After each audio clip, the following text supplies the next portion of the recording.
आप सभी जानते हो कि जो आज हम इतने बड़े दिखाई देते हैं, बाय बर्थ हम इतने बड़े तो थे नहीं। सो हमारा साइंस एक्सप्लेन करता है कि कैसे एक हम छोटे से बेबी से, जो छोटा सा बच्चा होता है, आज उससे हम इतने बड़े कैसे हो गए, या कोई भी लिविंग ऑर्गेनिज्म आज इतना बड़ा हुआ कैसे। सो आज का हमारा टॉपिक यही एक्सप्लेन करेगा कि कैसे हमारी बॉडी फॉर्म हुई, कैसे हम इतने बड़े हुए, और हमारी बॉडी के बीच अंदर जो भी फंक्शन है वो कौन परफॉर्म करता है। सो चलिए हम अपने टॉपिक को स्टार्ट करते हैं। आज का हमारा टॉपिक क्या है? सेल। ह्यूमन सेल के बारे में हम मेनली क्या करेंगे, बात करेंगे। यहाँ पे एक सेल का डायग्राम है और सेल के अंदर जितने भी ऑर्गेनेली होते हैं उसके बारे में भी बताया गया है। सेंट्रियोल मेन अपना रोल किस में प्ले करते हैं? सेंट्रियोल का मेन रोल होता है सेल डिवीज़न में रोल प्ले करता है, और सेल डिवीज़न के थ्रू ही जो होता है हम ऑर्गेनिज्म इतने बड़े हो जाते हैं। गोल्जी अपरेटस का मेन फंक्शन होता है स्टोरेज एंड पैकेजिंग करना। जो भी हमारे अंदर प्रोडक्ट्स या सब्सटेंसेस बनते हैं उसका स्टोरेज और पैकेजिंग कौन करता है? हमारा गोल्जी अपरेटस करता है। सेल मेम्ब्रेन को हम प्लाज्मा मेम्ब्रेन भी कहते हैं और इसको हम प्लाज्मा लेमा भी कहते हैं। ये क्या करती है कि हमारे साइटोप्लाज्म में प्रेजेंट जितने भी ऑर्गेनेली होते हैं और उसको जो होता है बाहर की इन्वायरमेंट से सेपरेट करने का काम करती है। जैसे आपसे देख रहे हो ना कि एक बाउंड्री लाइक बनी, और ये लिविंग होती है। ये सेल वॉल की तरह डेड नहीं होती है, और सेल वॉल जो होती है सिर्फ और सिर्फ किस में पाई जाती है? एनिमल सेल, प्लांट्स में पाई जाती है, एनिमल सेल में नहीं पाई जाती है। न्यूक्लियोलस की हम बात करते हैं तो न्यूक्लियोलस एक डेंस मटेरियल होता है न्यूक्लियस के अंदर। न्यूक्लियोप्लास्ट की बात करें तो न्यूक्लियस के बाहर की जो न्यूक्लियस के अंदर जो ये मटेरियल होता है जेली लाइक सब्सटेंस है। जैसे सेल में साइटोप्लाज्म होता है वैसे ही क्या होता है? न्यूक्लियोप्लाज्म होता है। और हम रफ इंडोप्लाज्मिक रेक्टिकुलम किसे कहते हैं? रफ इंडोप्लाज्मिक रेक्टिकुलम मेनली जो होता है न्यूक्लियस से एसोसिएटेड होता है। आप देख रहे हो ना, ये जुड़ा हुआ है। और रफ इंडोप्लाज्मिक रेक्टिकुलम का रोल होता है प्रोटीन के सिंथेसिस करना। और इसे हम रफ क्यों कहते हैं? क्योंकि इस पे जो होता है वो राइबोसोम प्रेजेंट होता है, और राइबोसोम की वजह से हम इसको क्या कहते हैं? Rough endoplasmic reticulum. और स्मूथ इंडोप्लाज्मिक रेक्टिकुलम के ऊपर जो होता है वो राइबोसोम नहीं पाया जाता है, इसलिए क्या होता है? ये स्मूथ होता है। और इसका रोल किस में होता है? ये मेनली जो होता है लिपिड सिंथेसिस करने का काम करता है। साइटोप्लाज्म जेली लाइक सब्सटेंस जो होते हैं वो सेल के अंदर पाए जाते हैं, उसे हम क्या कहते हैं? साइटोप्लाज्म कहते हैं। और राइबोसोम को हम क्या कहते हैं? राइबोसोम जो होती है वो हमारी प्रोटीन फैक्ट्री होती है, ये मेनली जो होता है प्रोटीन बनाने का काम करती है। माइटोकॉन्ड्रिया को हम जो होता है अपने सेल का पावर हाउस कहते हैं या एनर्जी हाउस कहते हैं, और इसका क्या काम होता है? हमारे फूड को एटीपी एडेनिनोसिन ट्राइफॉस्फेट में कन्वर्ट करना, और जिसके थ्रू हमें क्या मिलती है? एनर्जी मिलती है। लाइसोसोम को हम जो होता है सुसाइडल बैग भी कहते हैं। इसमें हाइड्रोलाइटिक एंजाइम भी पाई जाती हैं, और ये जो होता है हमारे सेल पे कोई भी डैमेज और कुछ भी ऐसे लगता है कि गलत होने वाला है तो ये खुद को ही ब्रस्ट कर देता है, इसलिए उसे हम क्या कहते हैं? लाइसोसोम या सुसाइडल बैग कहते हैं। अब हमारा टॉपिक स्टार्ट होता है। What is cell? सेल क्या होती है? सेल जो होती है हमारी fundamental structural functional and biological unit होती है। ये हमारे जो होते हैं फंडामेंटल यूनिट होती है, क्योंकि इसी छोटी छोटी यूनिट से हमारी बॉडी बनी हुई है, और हमारी स्ट्रक्चर में भी इसका रोल प्ले करती है। हमारी बॉडी का स्ट्रक्चर बना है। इवन हम जो भी फंक्शन करते हैं, चलना, घूमना, सोचना, हर चीज़ों में सेल क्या होती है? इन्वॉल्व होती है। और इसे हम बायोलॉजिकल यूनिट इसलिए कहते हैं क्योंकि इसका जो होता है इसमें भी रोल प्ले करती है हमारी मेनली जो बॉडी के अंदर जितने भी रिएक्शन होते हैं उसमें भी जो होता है सेल रोल प्ले करती है, इसलिए जो होता है हमें इसे बिल्डिंग ब्लॉक ऑफ लाइफ भी कहते हैं। और सभी लिविंग ऑर्गेनिज्म, या तो वो छोटी सी चींटी हो या बहुत बड़ा सा जो होता है वो एनिमल हो, सभी किससे बने हुए? सेल से बने हुए हैं। और सेल के नंबर के बेसिस की वजह से हमने कैटेगराइज किया है यूनिसेलुलर और मल्टी सेलुलर में, और प्रोकैरियोट्स और यूकैरियोट्स में। प्रोकैरियोट्स जो होते हैं वो यूनिसेलुलर होते हैं और मल्टी सेलुलर भी हो सकते हैं, बट यूकैरियोट्स जो होते हैं वो क्या होते हैं? वो हमेशा मल्टी सेलुलर ही होते हैं। दैट्स मीन उसमें मल्टीपल सेल के वो बने होते हैं। कुछ एग्जांपल्स की हम बात करते हैं तो यूनिसेलुलर में जैसे कि क्या होता है कि हमारा एमीबा और बैक्टीरिया आता है, और हमारे मल्टी सेलुलर में जो होता है प्लांट्स, एनिमल और बहुत सारे एग्जाम्पल्स भी आते हैं। और मल्टी सेलुलर ऑर्गेनिज्म में मेनली जो सेल होती है वो कैसे इतनी बड़ी हो जाती है, वो डिवीज़न करती है, और डिवीज़न दो टाइप के होते हैं। एक होता है हमारा माइटोसिस डिवीज़न और एक होता है meiosis division. Mitosis division mainly जो होता है वो रोल प्ले करता है हमारी सेल के नंबर को बढ़ाने में, जैसे कि कहीं चोट वगैरह लगती है तो उसके रिपेयरमेंट में किसका रोल प्ले होता है, माइटोसिस का। और इस माइटोसिस को क्या कहते हैं, इक्वेशनल डिवीज़न कहते हैं, क्योंकि इसमें सेल जो फॉर्म होती है वो इक्वल नंबर ही अपना फॉर्म करती है। और उसे जो होता है मेनली ऑटोसोम्स क्रोमोसोम भी कहते हैं, जो माइटोसिस में पार्टिसिपेट करते हैं। और हम मियोसिस जो होता है ये 6 क्रोमोसोम होते हैं। इनका रोल मेनली जो होता है वो रिप्रोडक्शन के टाइम होता है। और आप सब देखेंगे कि मेनली जो होता है डिफ्रेंसिएशन करके ये सेल क्या करती हैं, टिश्यू बनाती हैं, ग्रुप ऑफ सेल। बहुत सारी सेल जब सिमिलर फंक्शन परफॉर्म करने लगती हैं तो क्या करती हैं, टिश्यू बनाती है। और ये टिश्यू जो मिलकर के क्या करते हैं, ऑर्गन बनाते हैं।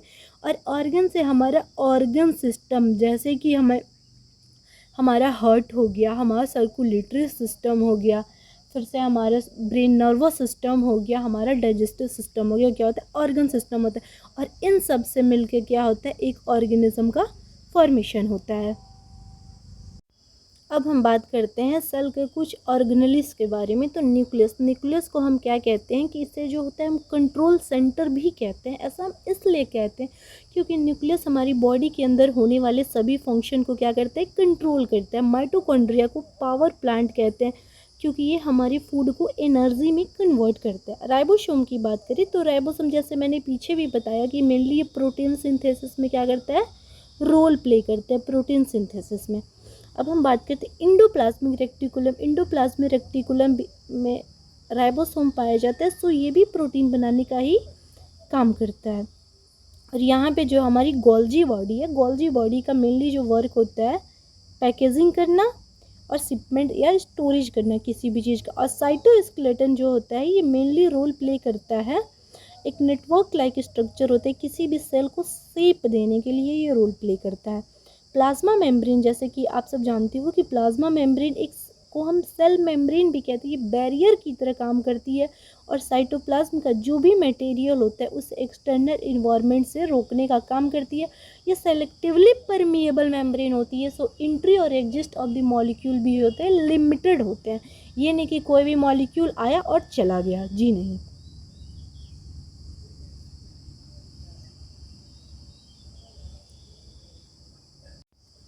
अब हम बात करेंगे कि सेल थ्योरी किसने प्रपोज किया था और उसकी डिस्कवरी कैसे होती है। तो सेल की जो उसकी डिस्कवरी होती है, सबसे पहले जो होते हैं रॉबर्ट हुक नाम की एक साइंटिस्ट होते हैं जो कि सेल को एक क्वार्क के अंदर देखते हैं। और वो क्या होती है, वो डेड सेल होती है। आपको याद रखने की वो सेल कैसी होती है, डेड सेल होती है।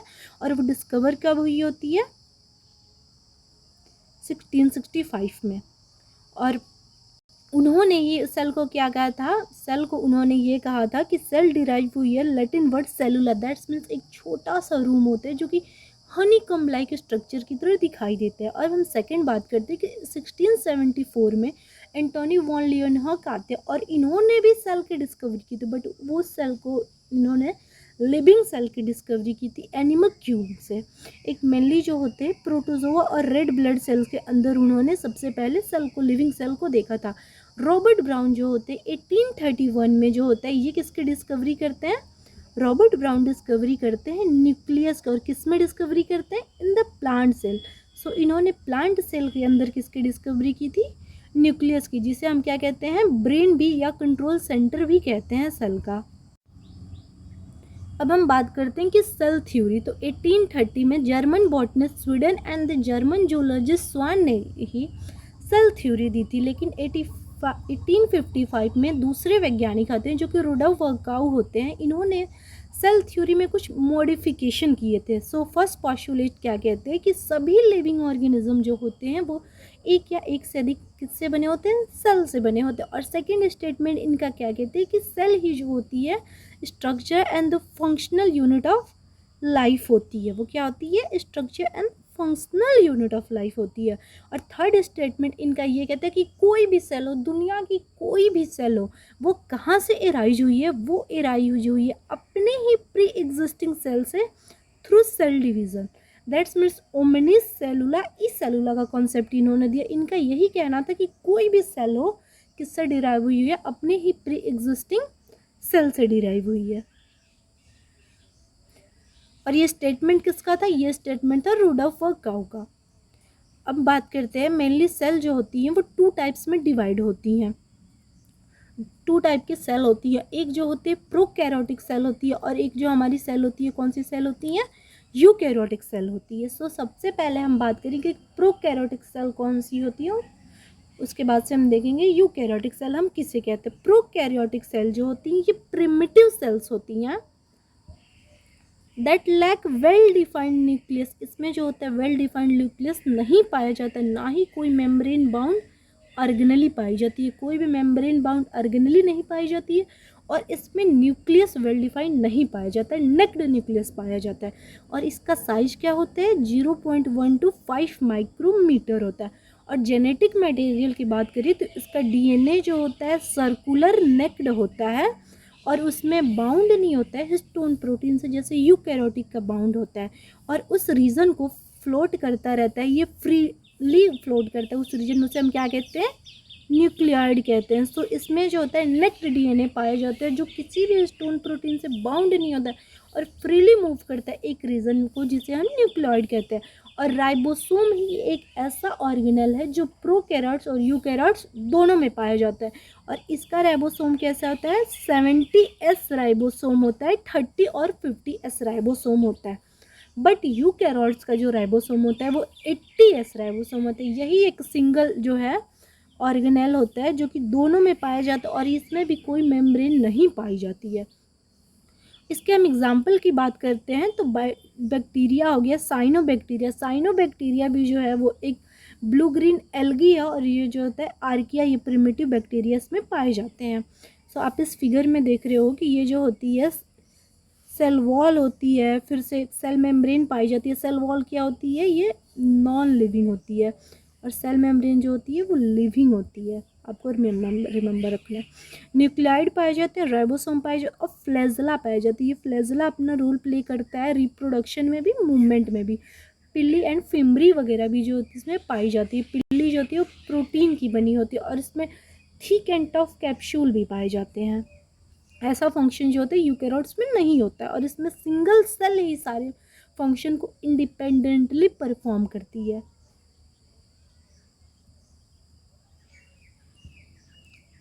अब हम बात करेंगे यूकैरियोटिक सेल के बारे में। तो यूकैरियोटिक सेल जो होता है ये mainly advance type of cell होती है।